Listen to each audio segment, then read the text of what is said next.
Добро вечер. Нова истрага отвори денеска јавното обвинителство во предметот насловен Тврдина.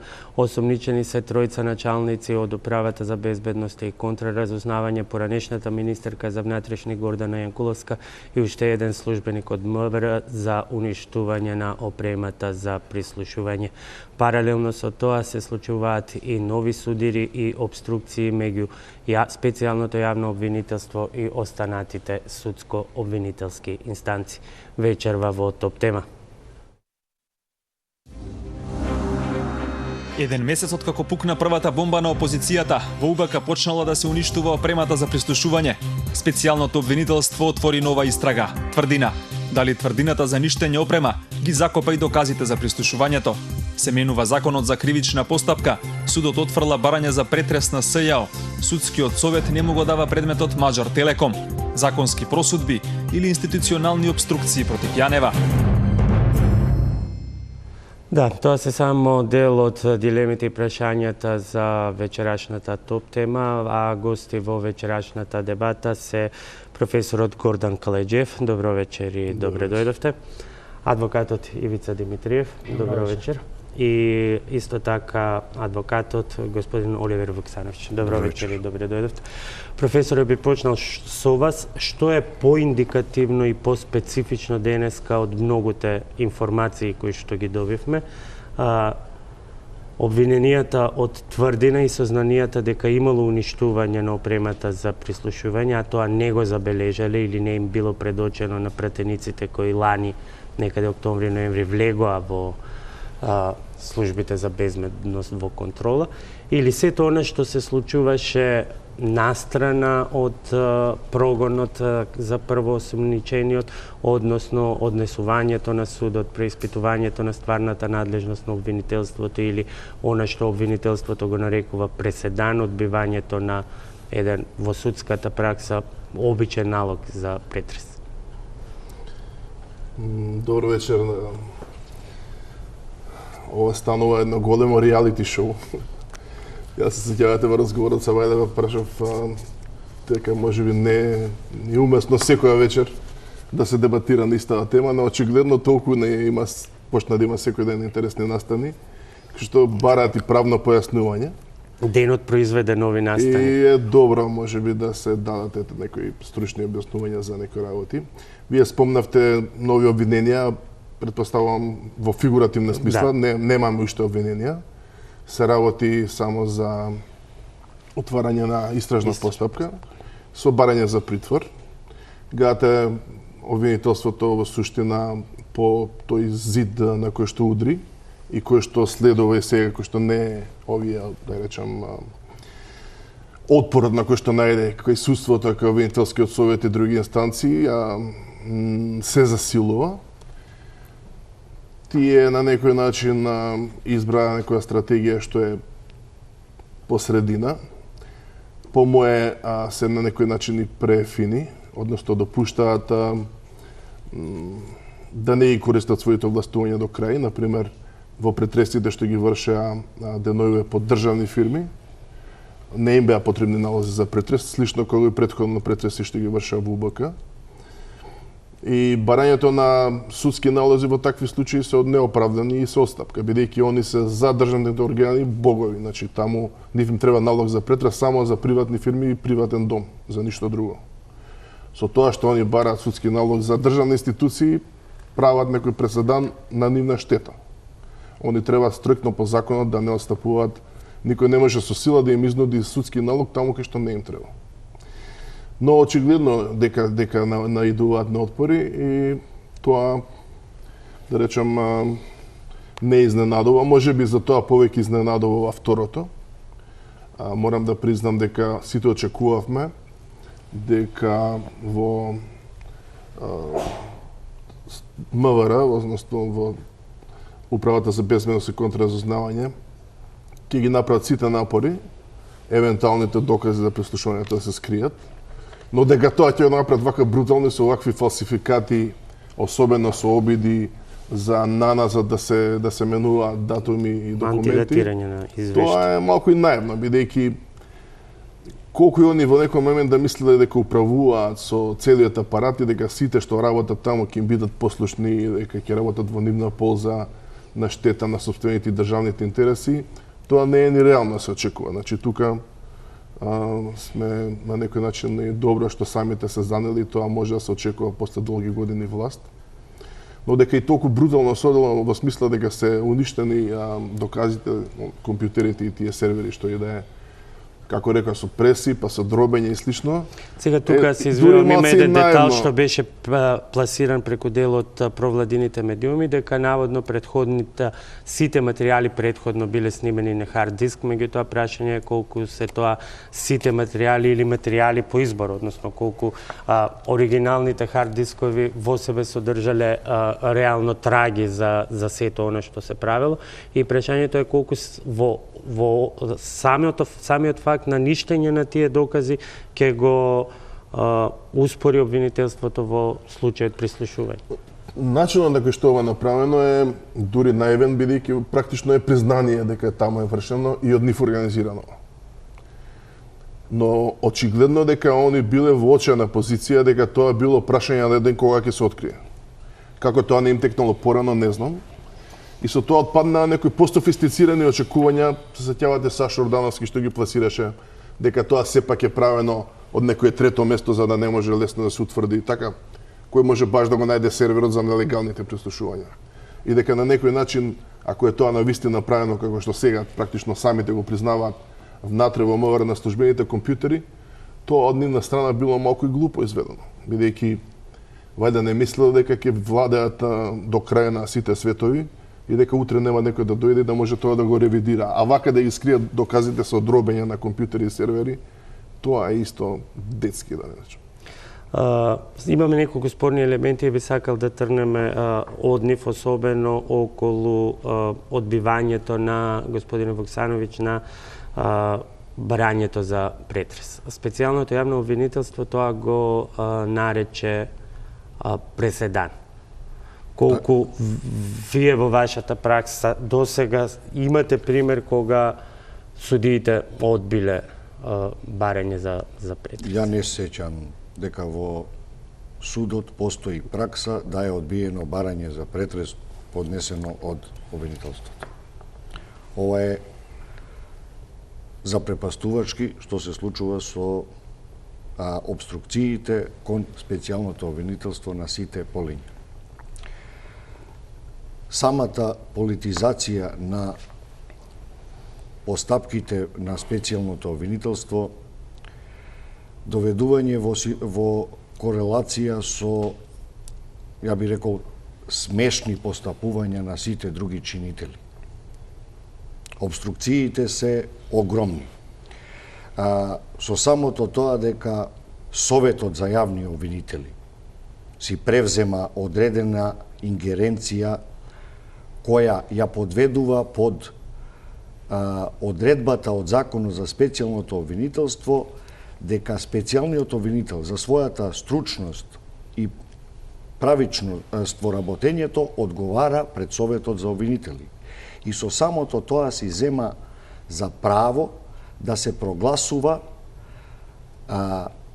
како институција над специјалното обвинителство кое треба да ја овозможи воспоставувањето на низината стварна надлежност. Тоа е посебен аспект околу релациите Совет на обвинители, специјално јавно обвинителство, кој што би го оставил за малку подоцна. Сега сакам да се задржаме пред се на релациите суд ИО. Бидејќи имавме, тука може да се вклучи и Димитриев исто, имавме објаснување од судот во кое што две се објаснувањата. Прво е дека судот ја поставува под прашање надлежноста на специјалното јавно обвинителство за предметот, а второто е дека не било наведено кои предмети треба точно да се одземе. Прво, за воспоставување на стварната надлежност. Судот се произнел дека најверојатно, немајќи увид во барањето на специјалното обвинителство поднесено до судот, односно до предлозите кои се поднесени, дека на судот не му е јасно од каде произлегува стварната надлежност на специјалното обвинителство, имајќи предвид на стриктно толкување на законот за специјалното обвинителство, дека се работи за гонење на сторители на кривични дела кои произлегуваат или би произлегле од незаконски прислушуваните материјали. Со самото тоа треба да се види што специјалното обвинителство поднело во конкретните барања. Доколку специфицирале дека нивната стварна надлежност произлегува од незаконски следените комуникации, тогаш одлуката на судот не е во ред. Димитриев, едно и малку практично прашање. Вие сте дел од адвокатскиот тим на обвинетите во шпион, така? Не сум. Меѓутоа, низ вашата пракса, ако се бара за барање за претрес, може ли обвинителот однапред да знае каков вид на компјутер ќе најде во станот на некој или какви документи, па оттаму да не спецификацијата да биде причина за... Јас би се надоврзал на колегата, она што го истакна, пред се да кажам дека денеска се случува овие сите работи, не сум во тек со истите, нели, поради секојдневните обврски, меѓутоа од она што успев да го прочитам во електронските медиуми и во пишаните медиуми, во однос на ова што го прашувате, можам да го кажам следно. Во моето скромно делување овие неколку години како адвокат, би се надоврзал на колегата дека не се случило, барем јас не познавам ваков случај, на тоа на обвинител да не му се прифати барање, образложено барање, зборам за образложено барање, за претрес и да се издаде наредба за претрес на дом.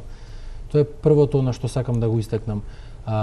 Иако законот, како што каже и професорот, сметам дека во овој дел специјалното јавно обвинителство одела на една блага варијанта која што ја заговараме и ние како адвокати, односно да се оди секогаш со помала мерка кога може да се успее со таа, да не се оди со потешка, бидејќи законот, член 196 од Законот за кривична постапка предвидува дека обвинителот може да одземе привремени предмети и без наредба за влегување во дом, кога постои опасност од одлагање, за тоа да побара дополнително одобрение од судијата на претходната постапка во рок од 72 часа. Во таков случај, доколку судијата на претходната постапка не го потврди тоа, во таков случај предметите се враќаат и не може да се користат во постапката. Што значи, мислам дека специјалното јавно обвинителство можело да делува во овој дел, а во однос на тоа дали се случило или најубаво ќе биде да се праша некој од обвинителската фела дали му се случило некогаш ваков случај да поднесе барање за претрес и истото да не биде важен, односно да не се донесе наредба од страна на судот. Во однос на тоа дали се специфицира точно законот во членот 194 предвидува, став 3 предвидува дека треба да се специфицираат предметите кои што постојат индици дека би се нашле, односно трагите на кривичното дело или предмети кои што били од полза за кривичната постапка. Не можам да кажам стручно мислење, ги немам списите во предметот, не знам како би можел обвинителот пред влегувањето да знае какви се тие специфицирани, како би ги специфицирал тие предмети. Знаете, барате компјутер, барате лаптоп, што е тоа? Тоа е различно толкување, може многу екстензивно да се толкува тоа што значи специфицирање на предмети. И ако можем да појаснам. За волја на вистината, дел од аргументацијата на судот е исправна. Во кој дел? Идејата при претрес да се има причина и да се знае што се бара, се смета за една од важните гаранции. Тоа што до сега во практиката судовите тоа не им било важно, е сосема друга приказна, така. Значи, ако имало лоша практика која што по дефиниција ги одобрувала за претресите, тоа не зборува дека не треба да се почитува законот, туку зборува дека судовите до сега со лесно го пропуштале тој заштитен елемент, да кажам. Но не треба да се оди сега во друга крајност. Сега судот вика прецизно да се опише. Значи, обвинителството не може да баје на графче. Идејата е за да кога барате ви од судот да ви одобри претрес, тоа се вика наредба, у суштина судот одобрува, ја бара обвинителството кое работи на случајот заедно со инспекторите. Треба да има разумни причини да го убеди судот зошто он ќе навлезе во приватноста на некој лице, за да тоа не биде арбитрерно. Тука никој не очекува дека тој однапред знаат, да речеме, ако бараат оружје, дека бараат код 45, 2 комада, 3 примероци со толку куршуми. Но треба да се знае од прилика дека тие, да речеме, бараат дрога. Имаат верување дека врз основа на нивните сознанија тој осомничен се бавил со дрога, едно друго трето. Професор, и во тој случај они треба да го убедат дека се убедени дека кај него дома веројатно ќе најдат дрога или шверц ако се бавил со оружје или слично. Не мора да знаат какво оружје ќе најдат во дадениот момент. Образложението на кривичниот совет за потврдување на решението на судијата на претходна постапка е баш тоа, дека морале точно да специфицираат поединачни барања, затоа што не можеле по образложението на кривичниот совет. Добро, да ја тоа кажам, дека сега они до друга крайност, односно на некој начин ги злоупотребуваат законските гаранции за да направат пародија, односно да ги искористат во сосема друга цел. Не се определени и не е даден прецизен опис на предметите, чие што одземање се бара. Прецизен опис не е потребен. Туку се користи општа терминологија на предмети кои може да се пронајдат во сечи дом. Кој ќе го дефинира? Еве, јас ќе ви кажам, проверив кога бевме, се сеќавате некои емисии кога беа со дебатиравме прв пат, беше гостинка и министерка што е сега осомничена. И меѓу другото дебатиравме за прашањето за тоа дека во А1 телевизија е влезено со паушални наредби за претрес. И она ми врати во емисијата дека тие наредби напротив се на веб-сајтот на МВР и може да се проверат. И јас во емисијата не може да ги проверам, кога се вратив дома ги отворив и тие беа повеќе наредби што беа копи-пейст. Значи, унатре имаше предмети меѓу кои што беа спомнати компјутери. Што сега обвинителството во дадениот случај навистина очекувало реално дека ќе најде кај господинот Груевски дома, не можам да знам, нити не ми е познато, но нешто очекувале и може да се претпостави дека можеле и тие, особено очекувајќи дека судот ќе биде критичен кој што беше со мерките барање за притвор, дека ќе бара влакново јајце, да бидат повнимателни и да бараат, односно попрецизно допишат што очекувале дека ќе најдат. Бидејќи очигледно нешто очекувале, инаку што ќе ви падне на памет, баш дома дека кај него ќе најдете нешто. А ја искрено не верувам дека тој дома нешто крие. Пред да продолжиме околу овој втор сегмент околу надлежноста која што ја и преиспитува судот, би сакал да ја слушнеме изјавата на обвинителката Ленче Ристоска, која што исто даде денеска свој коментар околу однесувањето на судот. Ние за овој предмет, за незаконското прислушкување, уште во текот на месец декември воспоставивме надлежност. Ова беше еден од предметите кои што основните јавни обвинителства ни ги доставија до нас. До сега никако не се јави од ничива страна, не беше јавен сомнеж дека ние навистина сме надлежни. Се работи за системи на следење на комуникации преку кои што судот веќе утврдил дека тој период било извршено незаконското следење на комуникации. Ако овој предмет не произлегува од незаконското следење на комуникации и за овој предмет ние не сме надлежни, навистина јас не ја гледам логиката на судот за кои други предмети ние и би биле надлежни. Што се однесува до мојата пракса, значи не станува збор само за мојата пракса, туку би ги споменала сите колеги кои што работат во ова јавно обвинителство и имам искрено тука колеги кои што имаат многу поголемо и подолго трајно искуство од моето. До сега на никој од нас не му се случило судија на претходна постапка да изрази несогласност за издавање наредба за претрес, дури кога беше стариот закон, истражниот судија кога ги даваше овие наредби, така што ова за нас е преседан.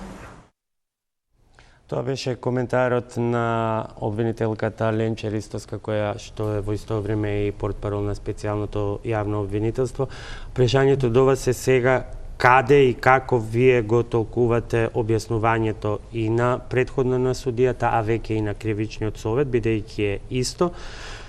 Се вели согласно член 17 став 1 од ЗКП произлегува дека предуслов на судија за претходна постапка да постапи по барање на ова обвинителство е најпрво со сигурност да утврди дека ова јавно обвинителство е стварно надлежно во соодветниот случај кој би произлегол од конкретна содржина на незаконито следење на комуникација. Или да го поедноставам прашањето, ако уништување на опрема за прислушување не е во надлежност на специјалното јавно обвинителство кое е формирано за случајот прислушување, што би било? Ја би направил дистинкција. Уништувањето на опрема за прислушување спротивно на правилата, односно на законот, секако представува кривично дело. Но, дали надлежноста на специјалното обвинителство е воспоставена врз база на следењето на незаконски те комуникации, не знаеме. Тоа треба да го видиме во самиот предлог кој го доставило специјалното обвинителство до судот, како го образложило воспоставувањето на стварната надлежност и на овој предмет.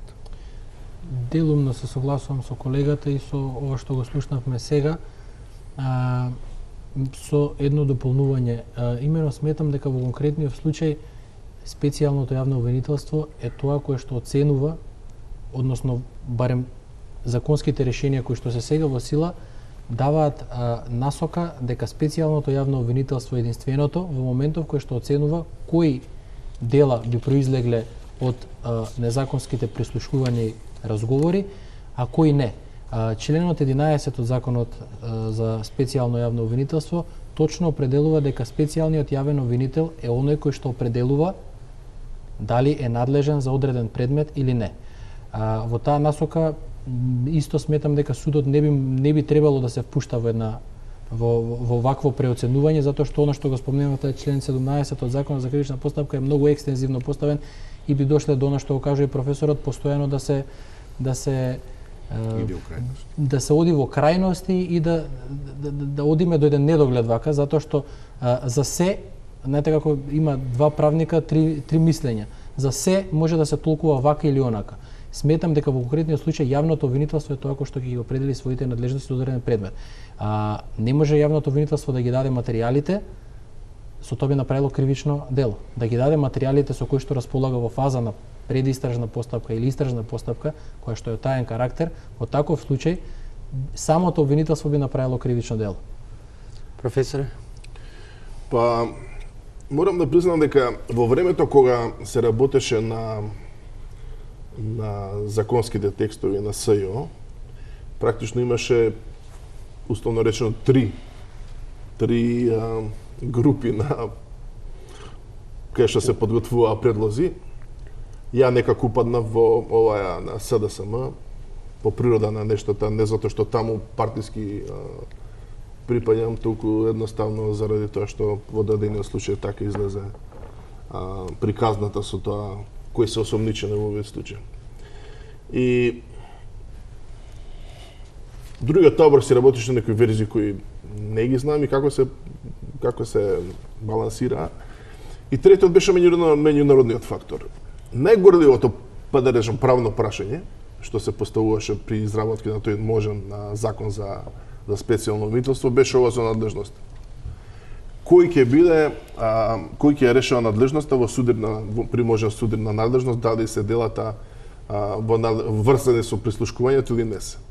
И морам да признам дека решението кое што дојде на крајот и кое што за многумина што учествува во тој процес, вклучувајќи ми и мене, беше од ведро небо. Сосема нов текст, овој на англиски, очигледно дури не ни рафиниран на македонски ни прилагоден, и кој што има и многу слабости, но ова прашање го решава брилјантно. На безкомпромис, на начин што вика таа е надлежна и крај, односно тоа обвинителството. Замислете сега, ако со вакво безкомпромисно решение, дека никој друг не може да се меша во тоа дали специјалното обвинителство е надлежно или не, и кај што имате други обвинителства кои што се провладени ориентирани, Советот на обвинители провладено ориентирани, сите се провладено ориентирани, освен овие.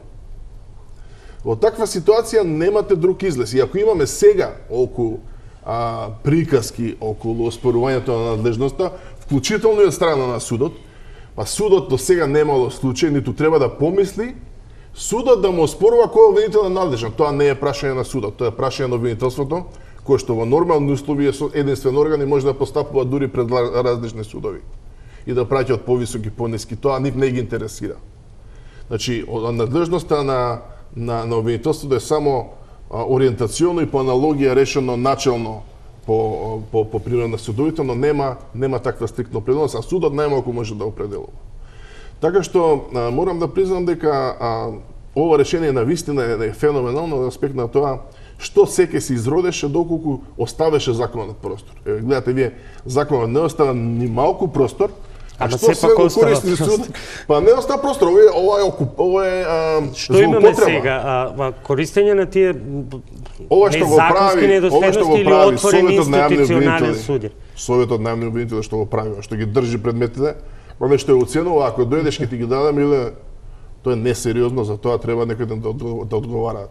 И јас се надевам дека ќе одговараат, бидејќи со државни работи од ваков интерес не можете да се зафркавате. Ниту да глумите и да служите на некои интереси, бидејќи е сериозен орган во сериозна ситуација. И стварно за тоа се надевам дека сериозно ќе одговарате еден ден. Тоа е злоупотреба и манипулација. Немате овластување да одлучуваат за надлежноста, од аспект на ова што го кажа колегата, дури обвинителството не смее да им презентира материјали бидејќи се тајни и да ја компрометира истрагата, а уште повеќе кога гледаме дека тие се благонаклонни на осумничените, тоа би значило обзнанување на правците на истрагата. И така работат во тешки услови со многу уништени докази, со многу притисоци. Замислете уште кога тоа би било да ги обзнануваат, не секој додат таму и на анески компанија да им реферираат доказите и што имаат како докази, па да бараат од нив совети, совети да бараат они за се што ќе направи, да бараат стручно дали одлучува. Ќе дојде време кога ќе може да одлучат со аспект на тоа што го направили, кога и самата обвинителка пред македонската јавност, особено кога ќе истечат периодите за обвиненија, ќе одговара за тоа што успела и не успела да го направи, особено ако тоа значи на некој начин амнестија за некои тешки криминали. Затоа мислам дека малци они на некој начин, меѓу другото и сами, грешат и со ова што може би прават премногу пресконференции, ја да сум на нивно место не би правил за се и се што пресконференција. Повеќе може би време треба да трошат на работа со предметите и со истрагите, отколку да се занимаваат со другите органи, да се објаснуваат преку медиуми. Тоа може би им зема премногу енергија по мене. Меѓутоа добро, овие денови притисокот од страна на Советот за јавни обвинители беше голем. На крајот тие ја остварија својата закана дека ако Јанева не се појави пред нив, дека тие нема да ги дадат предметите. Таа денеска се појави, меѓутоа не можеме да одиме така, сепак станува збор за многу битни предмети од да речеме од значење за целокупна и политичка ситуација и општо за државата, значи не можеме ние од Советот за јавни обвинители да слушаме такви изјави. Би се надоврзал во овој дел во однос на надлежноста. Денеска прочитав дека Советот за јавни обвинители во однос на други два предмети одлучил дека не треба да ги предаде затоа што биле во тек на постапка пред основното јавно обвинителство. Ние имавме претходни случаи каде што предмети беа во тек, во постапка, во предистражна или истражна постапка, кои што специјалното јавно обвинителство ги зема да ги работи. Така да мислам дека не стоат тие оправдувања, уште помалку по Советот за јавни обвинители би оценувал кој предмет би го дал или не би го дал. Повторно ќе се навратам, зборам од стручен аспект, повторно ќе се навратам на одредбите од Законот за специјално обвинителство, кој што дава точно утврдено право кој е тој кој што ќе одлучува дали одреден предмет е во надлежност на специјалното јавно обвинителство или не. Додека не одговорат на македонската јавност, зошто е формирано специјалното јавно обвинителство? Што е тоа што се случи, што е констатирано, што собранието едногласно го призна, дека јавното обвинителство било дисфункционално, партизирано и селективно, и додека не ни кажат кој ќе одговара за тоа, треба да ќутат и да се скријат. Или да се фрлат у вардар и не знам што да прават. Не да се чаталат. Они се чаталат, а одговорни мора да се. И да нека ни одговорат прво на овие прашања. Кој е одговорен за оваа состојба? Они, Марко Зврлевски, Јован Илиевски, кој е одговорен? Шефовите нивни? Зошто е сформирано специјалното обвинителство? Бидејќи тоа е формирано врз основа на тоа дека ова другото е партизирано и дисфункционално. И за тоа не постои дилема, а не да трчаат по катица и да се глупираат. Господин Вуксановиќ, како вие гледате на овој институционален судир во кој еве Советот на јавни обвинители сега, повикувајќи се на потребата од законито работење на специјалното јавно обвинителство, тоа без никаков законски основ си дава надлежности да прераспределува предмети по обвинителство, па вели ќе ги вратам јас на специјалното, на основното и така натаму. Предметите кои се така речени не дадени во надлежност на специјалното обвинителство од страна на Советот за јавни обвинители. Не ја спречува специјалното обвинителство и специјалната обвинителка Катица Јанева да спроведе сопствена и предистражна и истражна постапка за истите предмети. Доколку во материјалите со кои располага има достаточно индиции за да може да ги спроведе истрагите. Предметите во која фаза се наоѓаат согласен сум со професорот и со колегата дека е нелогично одредувањето на надлежноста или ненадлежноста по основ на фазите во кои се наоѓаат постапките. Со самото тоа дека не и се ускратува правото да спроведе одредени истражни действија и доколку произлезе од истрагата основи за сомневање да ја поведе постапката повторно, независно на списите на предметот кои се во некое од другите обвинителства. Тука правиме кратка пауза за реклами и се враќаме со останатите прашања за вечерва. Бидете со нас.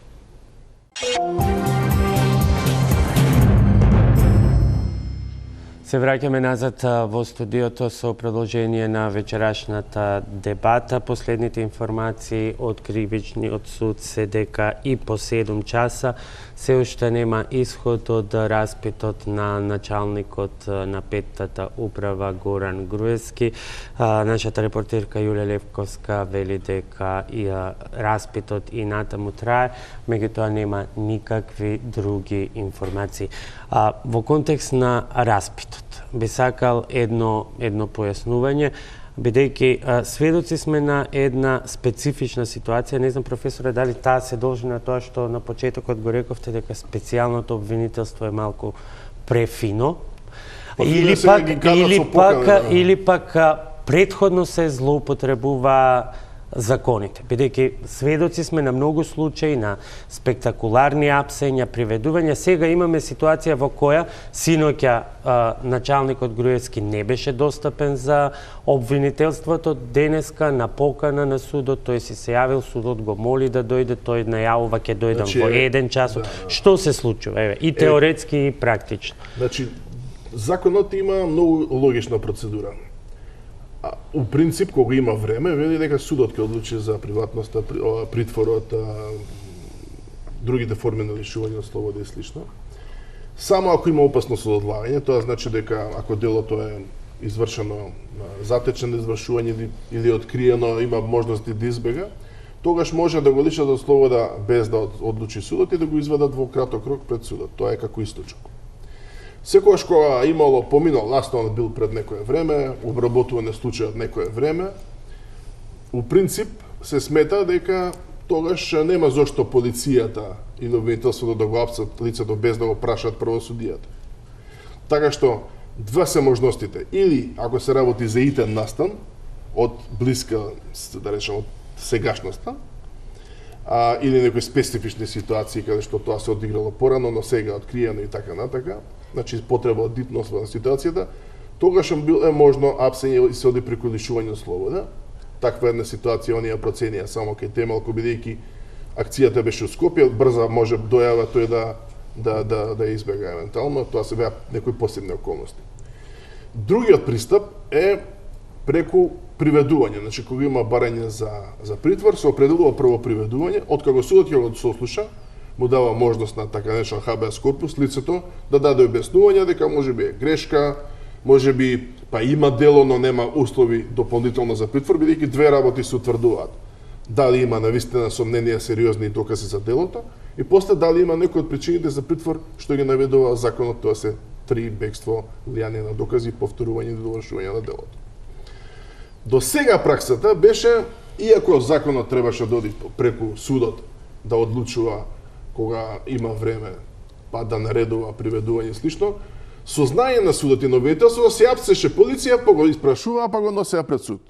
Сосема различно од она што го бара уставот и законот. И така си траеве колку години и уставот и законот 20 години. И јас сум посочувал на тоа дека е неуставна таа практика и никому ништо. Значи, неверојатно како ни научната јавност, ни невладините дури, никој не се вознемируваше дека ова постапување со години и години, кај што полицијата имала време преку обвинителството да дојде до судот за настани што се случиле порано, па да го праша, а не од после да го доведе пред свршен чин, бидејќи носењето на човек пред судот е на некој начин свршен чин и тоа е малку поделикатна и по ситуација на пресија да одлучи. Сега дојдеме у трета ситуација, што нигде у светија нема, од што овие наидува на отпор и сакаат па да се и супер фини, и тука и они грешат, специјалното, кај што ги канат луѓето за притвор со покана. Значи нема држава, ако некој ми најде држава у свет, за луѓе што сака да ги стави во притвор, да ги донесе на суд со покана, нема. Значи, или ако има основ и се бара од судот, а судот оцени дека тоа, прво треба судот да просети дека тоа е малце од малце реално, а по сослушување ќе бара да се апси. Ако е тоа сосема нереално, што многу ретко би се случувало, бидејќи толку несериозна не би ни биле обвинителството и полицијата, тогаш судот не би наредил ни приведување. Но со покана да се бара, тоа стварно нема. Тоа е одиме, гледате као малку банана држава у две крајности. Порано не сме го почитувале уставот и тоа на настојувањето, преференцијата, судот да одлучува и да не се доведува во ситуација на свршен чин од полицијата, кој што се правило. А сега па обратно, сега па супер фини и знаете што е најсмешно со овие, еве кај ова го зборевме, значи, за претресите. Зборувавме за тоа дали треба или не треба притвор, крајна мерка или некрајна мерка. Аргументите што ги дава СЈО и другите, дека тоа до сега се правило не се добри. Бидејќи ти одат од друга крајност, дека практиката која што била препопустлива наспроти полицијата, дека била во ред. Не, они треба да кажат, ние баравме, имавме основи, не ни ги одобрија. Тука е грешката. Претходната практика одела у друга крајност и затоа не е аргумент да се повикаме на некоја лоша практика. До сега одобрувале, па и настакали да одобрат. Но тажно е кога сега одеднашка, вклучително и приказната цела за незаконите докази и што уште неќе не дочека ова најновото со дополнителни рокови за одбраната, што сега гаранции кои што се нормално предвидени како контрабаланс на слаб поединец или мала група, обично осомничени, наспроти моќниот апарат на државата, нив им даваме гаранции да ги заштитиме од неосновани прогони на огромен апарат. Се сеќавате кој апарат државен го нападна А1 со сите бомби и артилерии, финансиска полиција, управа за приходи, ова. Тоа е моќен апарат. Но сега, тие гаранции и кои што ги почитуваме и сакаме да бидат почитувани и да се толкуваат вака во корис на човековите права, сега доаѓаме во една глупа ситуација тие да се злоупотребуваат и да се бараат кога политичката елита која што претходно ги газеше тие исти права, сега стана осомничени. Значи, за најтешки кривични дела на злоупотреба на окупирана демократија, на окупирана држава, на масовно кршење на човекови права, сега они се повикуваат на најсилните стандарди за човекови права. Прашањето не беше во контекст зашто сега нема реваншизам, меѓутоа навистина е дури и за нас кои што сме хроничари на овие настани, кои што ги следиме, а немаме доволно стручни познавања како вас, ситуациите кои што ги гледаме со она што сега се случува се навистина крајно контрадикторни. Ке ви се одмилат човекови права, сега се викате, ма разбираме? Не знаете што, ово што го кажувате, реваншизам не треба И не треба едноставно да има реваншизам. Не треба се гледа на работите така. Од професионална гледна точка би го истакнал она што го кажа професорот дека законот е јасен и во тој дел имено мерки за обезбедување присуство, една од мерките за обезбедување присуство на обвинет осомничен е поканата, а друга е мерката за барање на притвор. Ние имаме ситуација каде што се бара наредба да донесе судот за обезбедување на одредено лице, односно се бара притвор, а судот го повикува тоа лице со покана. Значи тоа се сосема две различни работи. Факт, ноторен факт е дека порано имало Надвор од вашиот спектакуларни... правнички речник, се извинувам што ве прекинувам, би било ве молам дојдете да ве притворам ако карикира. Па да, малку е специфична ситуацијата, знаете, судот да го повикува и да го известува обвинителството дека го повикало. Во ситуација кога обвинителството бара мерка за обезбедување присуство, притвор. Тоа што било порано пракса не треба да биде и сега пракса. Во тој дел ние секогаш како адвокати сме биле против определување мерка притвора, ако истото може да се обезбеди лицето и со некоја друга мерка, меѓутоа и ноторен факт е дека порано имавме спектакуларни апсења, сега имаме постапки и тоа е добро. Сега имаме постапки каде што не знаеме осомничените кога дошле и од каде дошле, ме разбирате? Така требало да биде и порано. Јас ќе замолам само председателот на судот, ако може во наредните 3 дена, да извади 3 решенија каде што одбиен налог за претрес и каде што барале прецизно да се опишат предметите. 3. Нема да ги најде налазат за 30 години. Не може да вие да делите памет, ние не сме со кратко памтење и затоа и они не треба да се впуштаат, тоа не се грешат што и судот се впушта сега со некој пиар. Судот не треба пиар, судската одлука само треба да е транспарентна и може да ја закачат на нивниот сајт. Нема они што да се надмудруваат со обвинителство, ниту по обвинителство да треба да се објаснува ни по медиуми, ни по друго со другите органи. Околу притворот, ја би сакал само да кажам една работа. Верувам дека сите адвокати мислат истото што и ја, дека ваквата судска пракса, кога може да се обезбеди присуство на обвинетите во одредена кривична постапка, со било која друга мерка притворот да се изрекува само во крајна нужда. Тоа е препораката на меѓународната заедница. Сите адвокати сме согласни со тоа. Тоа е законска обврска. Законска обврска е, али е нешто што не беше востановено како пракса. Заради X причини претходно, притворот беше мерка која се злоупотребуваше место казна. Обратно, суди ги разрешуваа што определува куќен притвор. Така е. И Митриновски го разрешија, двајца од тие го разрешија. Така е, заради истата работа. Али еве, да се надеваме дека судот ќе ја прифати оваа позитивна работа, да секогаш кога може да го обезбеди обвинетиот со било која друга мерка за обезбедување, да го обезбеди наместо кој е вашиот коментар околу ова што го спореше и професорот и вашиот колега околу ова повикување на притвор со покана? Повторно ќе кажам, ја ќе се оградам од доставениот предлог на специјалното обвинителство. Доколку во предлогот на специјалното обвинителство е предложено и приведување на лицето, а може да е изоставено, тогаш судот единствено што му останува како механизам е со покана во одредено време да го повика лицето. Па ако лицето не одговори на судската покана, тек тогаш судот има право да го стражано да го приведе за пристапување пред судот. Делумно го дојдовме и до прашањето околу обструкциите институционални со кои што се соочува специјалното јавно обвинителство. Неминовно е прашањето, особено кога сте ми вие гостин, околу измените кои што сега се предлагаат на Законот за кривична постапка и тоа продолжување на роковите од 15 на 90 дена. Вие сте еден од иницијаторите. Како наеднаш дојде ова да биде главна тема на политичката арена во услови кога е известно дека математиката баш не му оди на парламентарното мнозинство, потребни се 2/3. Да.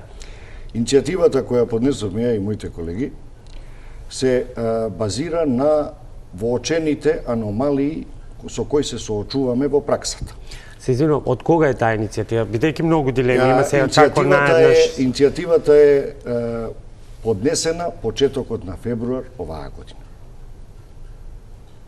Е поднесена. Тоа се 2 години од кога Законот за кривична постапка стапи во сила и сметам дека е тоа сосема доволен период за да се воочат одредени аномалии.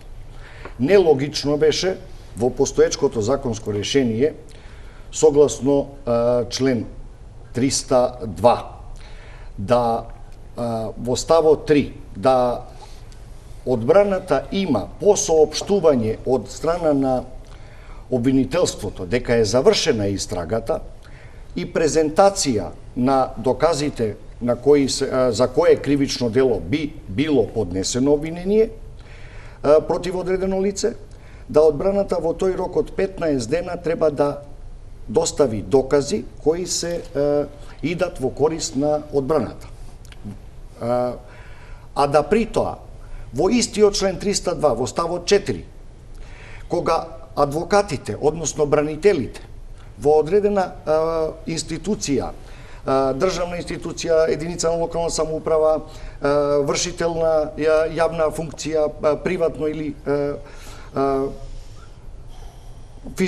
правно или физичко лице, побара одредени информации кои по мислење на одбраната се подобни за припрема на една квалитетна одбрана. Законскиот рок е 30 дена. Па тоа е стварно нелогично. Друго, за тие 15 дена одбраната во целата своја суперменска моќ нема можност ни да оствари контакти со евентуални стручни консултанти кои би ги употребила во правецот на докажувањето на својата теорија на случајот пред судот. Сега велите тоа е малку сменето, во што е сменето? Момент само, да се доискажам. Со самото тоа што стручните консултанти, пошто одбраната нема равноправност на оружјето, во ниеден член од законот немате можност да одбраната изготви свое вешт наот и мислење. Единствен кој има право да даде наредба за вештачење е јавниот обвинител. Иако пишува дека одбраната има право да ги прибира записнички изјавите од лицата кои би биле повикани како сведоци на одбраната и таква листа на таквите изјави да ги во одредена законски пропишана форма, записник или изјава со службена белешка од адвокатот, да ги достави до судот, тоа е нелогично дека можеме у 15 дена да го направиме. Со самото тоа, предлогот беше дека за редовна кривична постапка, тоа е за оние кривични дела за кои е во законот и предвидена водење на редовната постапка, да се зголеми можноста на одбраната во еден разумен период од 90 дена. Професорот ќе каже дека нигде во компаративното право не постои рокот од 90 дена. Веднаш, во австрискиот кривичен законник е баш 90 дена.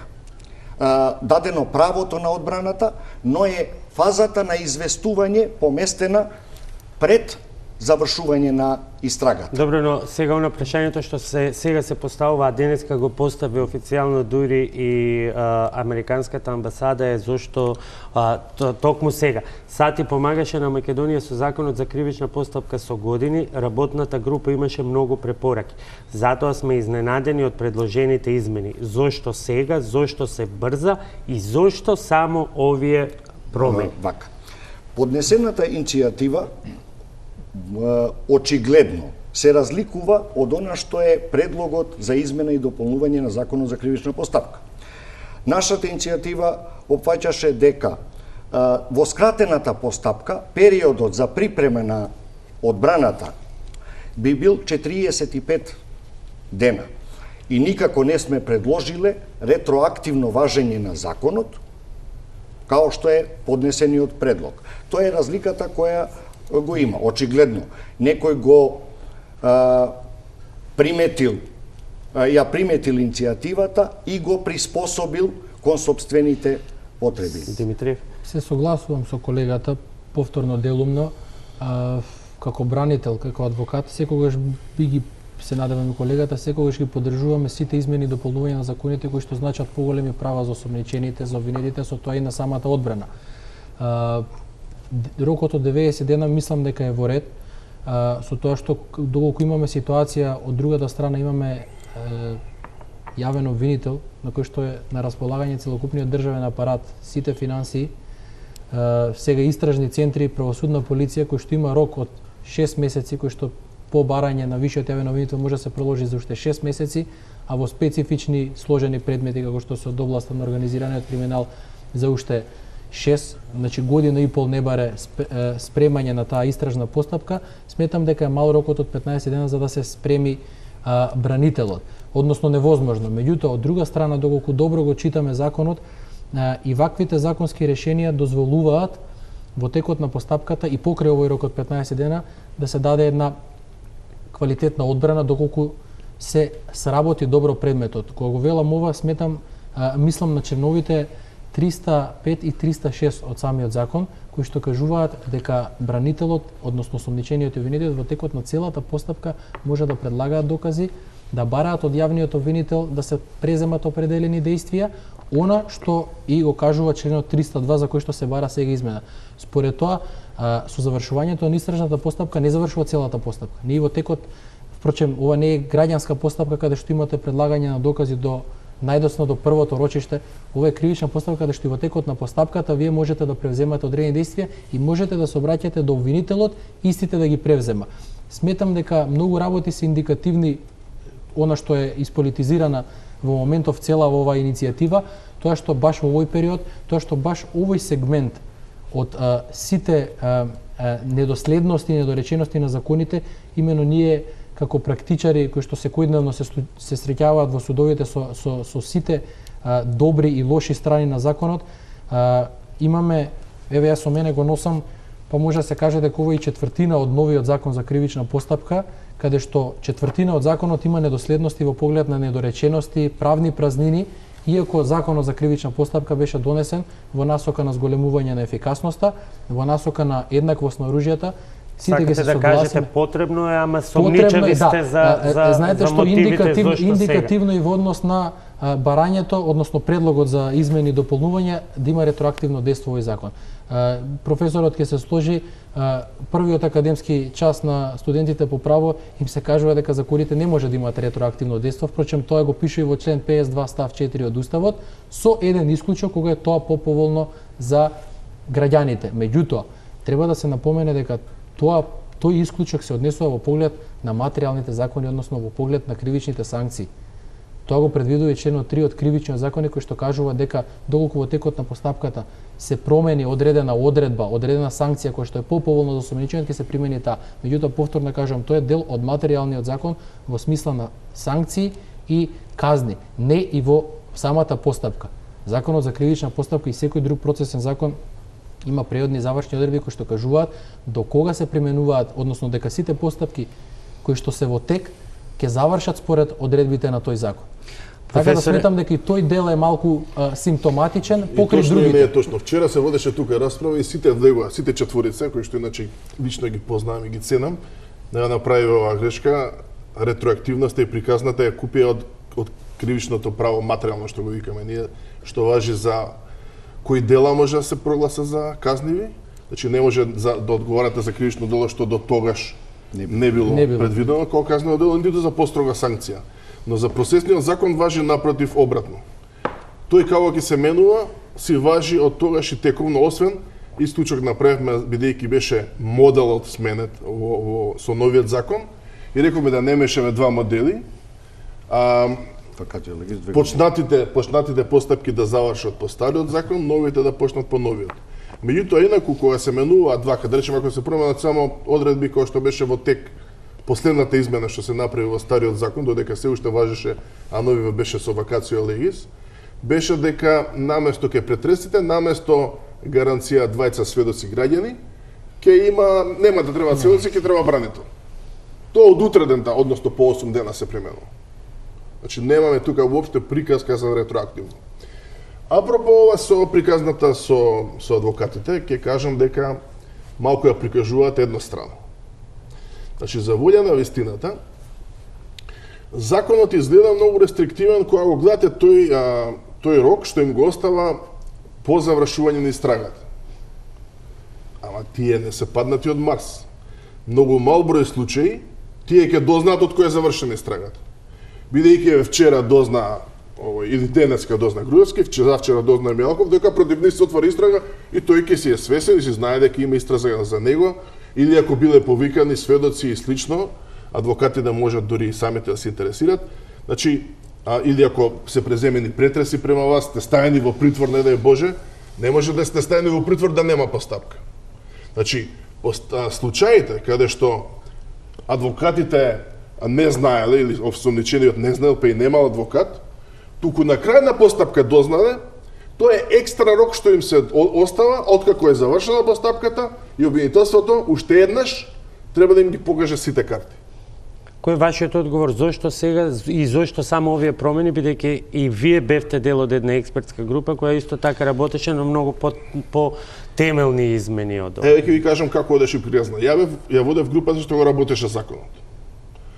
После таа група продолживме како група која што да речам работеше на слабостите, бидејќи законот беше донесен негде во период од неколку години, системски битно изменет модел и имаше еден куп, кој што кажува колегата, му требаја брусење, недоследности меѓу два става, негде имаше дупли одредби, не знам, недоследности имаше, се разбира, кога работите толку комплициран закон, условно речено на брзина. Но во дадени услови политиката ви остава, тогаш беше министр Маневски, они сакаат реформи, ќе ви дадат 2-3 години, они мислат кој знае колку ви дале, вие почнувате од ништо, од шкртка и може да направите тогаш како што може. Од тогаш помина доста време и ние продолживме да ги следиме како се применува законот. Јас водев една група, направивме еден текст. Во меѓувреме не им се допаѓаше работата на групата или ја не им се допаѓав, си направи обвинителите нивна група. Нивните предлози, ајде да се помириме, ги усвоивме повторно во групата за ке Министерство за правда и така се затворија. Ги вратиме во Министерство за правда, од повеќе од една година се готови. Имаше приказки дека не им се свиѓале пак на обвинителството, им се свиѓале, не им се свиѓале. Вие не можете да дојдете во ситуација и на адвокатска комора и на обвинителството да им се свиѓаат сите решенија. И токму мојата улога на академската средина, па и на меѓународниот фактор, беше да балансирате. Така, едните сакаат помалку гаранции, повеќе овластувања и обратно. Разумен компромис. И така беше за оваа одредба. Значи, оваа одредба, оние извлекле од нашиот текст. Јас кога видов, одма ја видов дека од нашиот текст. Имаше два проблема. Едниот рекоа, малку не се 15 дена, тарт-март, уредо и ова со органите, да, 30 дена, па он не мора ли да го чека крајниот рок да се обрати адвокатот до органите? Него добро, рековме, ајде, разбираме, тој ќе одложи постапката и, што да ви кажам, златна средина најдовме на 30 дена стои во предлогот, што е во Министерство за правда. Оваа ситуација беше поделикатна во времето кога се носеше законот, не бевме свесни дека тој проблем ќе биде поделикатен кај скратената постапка. Морам да признам дека и малку направивме и грешка. Во скратена постапка, качувајќи го за сите постапки од 3 до 5 години, влегува и многу сериозни кривични дела. И тука не сум сигурен и можеби треба малку да се разговара за тоа дали натаму треба да останеме со тој концепт на скратена постапка, но сакам да кажам, ете, проблемите може да се дебатираат, може да се бара средно решение. Во крајна линија, одолжување на постапка нема одговара и на обвинетиот. Он има конфликт, има и самиот желба во разумен рок, особено ако е во притвор и слично. Но, што сега они не се повикаат на други решенија? Например, го спомна колегата, вештачењето апропо техничките советници. Ние врзани со некои пресуди од Страсбур, сакајќи да им дадеме можности за собствени истраги вештачења, да не зависат од државните, им ги дадовме во форма на така наречени технички советници, водејќи сметка и можности тие да бидат вештаци на одбраната. Обвинителството тука ги стави малце во трики позиција, не вика, ние сме вистинските вештаци, вашите технички советници се нешто друго. И за да се избегне тоа, да речем, злоупотреба на толкувањето дека техничките советници се помалку на одбраната, експертите на одбраната се помалку вредни од експертите на обвинителството, ставивме во измените дека и нивните наводи и мислења се доказ во постапката. Што не го излекува тоа, ако е Еве да одговори господин Вуксановиќ, бидејќи не немаме многу време. Адвокатската комора се јави со 50-100 измени у законот. Кај го излекува со роковите? Луѓето се сомневаат дека сега ова врзано со роковите, бркање ден, купи, продај до избори. И ако е така, нека име на чест. Не, тука Кратко Вуксановиќ па Димитриев и мораме на реклами. Коментар околу ова. Знам дека не е насочено кон специјалното јавно обвинителство, бидејќи токму од ова студио вие се понудивте лично и вашата канцеларија про боно да ги брани во процесите кои што ги води Зврлевски, меѓутоа толкувањето е такво. Политизација на целата иницијатива во моментот е нешто што ниту би сакал, ниту можам да го коментирам. Ние на јогурт ке думаме више, тоа е. Сакам да го прашам ја професорот околу можните толкувања на одредени членови. Каде што во членот 302 се вика и да доставуваат препис обвинителство на одбраната, да им се достави препис на сите докази кои ги имате. Дали по тоа при составување на законот сте мислеле фотокопија, електричен запис на било кој документ или евентуално скенирање со рачен скенер на документите? Затоа што многу обвинителства во моментот го толкуваат овој дел. Препис, Ресавска школа. Да, не навлегуваме толку во детали, бидејќи и времето не гази, мораме да одиме на уште една пауза за реклами и влегуваме во завршницата на вечерашната топ тема.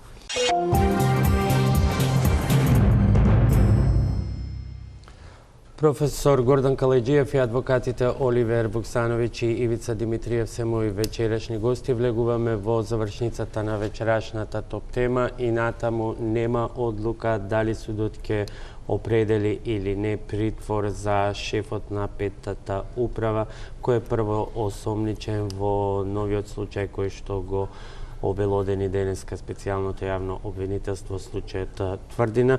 За крај прашањето говоревме многу околу обструкциите со кои што се соочува специјалното јавно обвинителство, многу од овие интриги кои што синоќа денеска се случуваат во околу судот, нивните релации ги посочивте како дел од тие обструкции. Како очекувате во понатаму обвинителството да продолжи специјалното обвинителство да функционира во ситуација на една специјална војна со сите други институции против себе? Тешко, но треба да продолжат со својата работа и да ги процесуираат сите започнати предмети пред судовите, имајќи го во предвид она што им го порача и колешката Ковеси, обвинителката од Романија, дека не е битно, тука сум согласен со професорот, за започнување на истраги, него е битно да завршат предметите со судска завршница.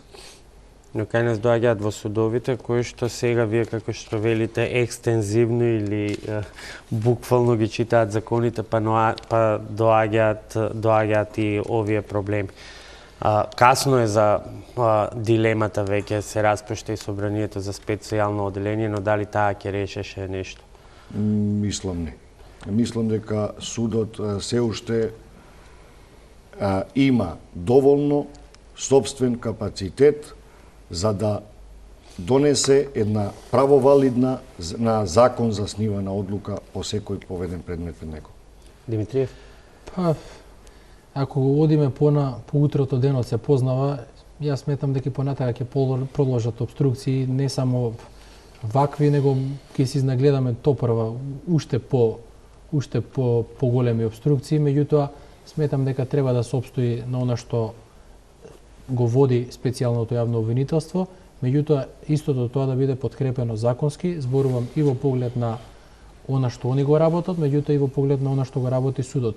Не верувам и не сакам да верувам дека судот не би постапувал тогаш или сега или во идни предмети со заземање на одредена страна. Сметам дека ќе работи по закон и сметам дека ќе треба да се даде доволно време за да видиме како ова ќе се одвива, па во зависност од тоа ќе следат и наредни чекори во однос на тоа дали ќе треба одредени промени, дали во она што го кажувате вие во дел во посебни оделенија во судот или не, да оставиме времето да покаже. Професоре, предупредувавте и на обструкциите и на законските неконзистентности во поставувањето на специјалното обвинителство. Во стартот имаме микс од се. Па ја мислам дека они треба помалку шоу да прават, повеќе да работат, повеќе да соберат докази, можеби да ги издружат. Јас мислам дека они се на добар пат, кога што тргнаа со првата истрага за злосторничко здружување, практично да го прошират. Ова здружување очигледно по примерот на Хрватска, овде е зрело да одговара како правно лице и ВМРО ДПМН. Знаете дека таму со Санадер одговараше и ХДЗ. Бидејќи во Македонија е можно политичката партија да одговара како правно лице. Најголем дел од актерите се раководни лица во највисоките тела на партијата и како такви распоредени по државните органи. Гледаме дека нивните пипси се и посуството распослани и затоа борбата со тој октопод ќе биде комплицирана, но мислам дека како ќе почнат да им се сечат сталата, така и ово отпорот што доаѓа од суството ќе се намалува. Така ќе се јавуваат и повеќе сведоци. Мислам дека токму тоа треба да се спакува едно сериозно обвинение и меѓу другото особено да се издржи на истрагата на тоа дека злосторничкото здружување е одговорно за големи криминали, но и за прислушкувањето, бидејќи ова е еден дел од признание дека ни се странски служби, ни се лепени, ни се од кртови, туку дека се правени организирани внатре, бидејќи начинот на кој што се уништени доказите само на тој заклучок доведува. Колку и да имавме другите дилеми, дури јас имав дилеми, бидејќи кога немате доволно информации, секојаш оставате можности, но ова беше до сега за мене најсериозен аргумент дека ова организирано правено внатре во УБК и немаме сомнение дека за тоа не само што знаела министерката и директорот на управата, туку знаеле. Изненадување беше денеска што директорот на УБК го нема меѓу осомничените. Барем во овој момент. Не, колешката Ристевска тоа го образложи дека нема доволно докази во овој момент, а тие не сакаат да во моментот и не сакаат да шпекулираат. Да. Тој не бил толку глуп да се ували во кршење и фалсификување, но тоа не значи дека не може да се соберат докази дека тоа правено со негово знаење. Тоа ако ќе почнат луѓе да бидат обвинети и да одат во притвори, а го правеле тоа по нечија наредба, не им било лесно на овие. Добар дел од тие, верувам да некој од нив воопште не им било ни симпатично тоа што го правеле. Нити им била нивна идејата да се прислушкува. Знаете, тоа е малку деликатна ситуација, кога ќе се најдеш во тој апарат, ни си вамо, ни си таму. Но добар дел од нив баш нема да сакаат на крај да одговараат за нешто што други го наложиле или само они да одговараат. Бидејќи тоа нема да им биде драго, нити пак ќе биде правично. Јас ви благодарам на сите тројца што вечерва бевте мои гости. Почитувани останете и натаму на Телма. Следните информации поврзани околу утврдувањето или неутврдувањето на притворот за првоосомничениот во Тврдина во вестите во 22:30. Од мене довидување.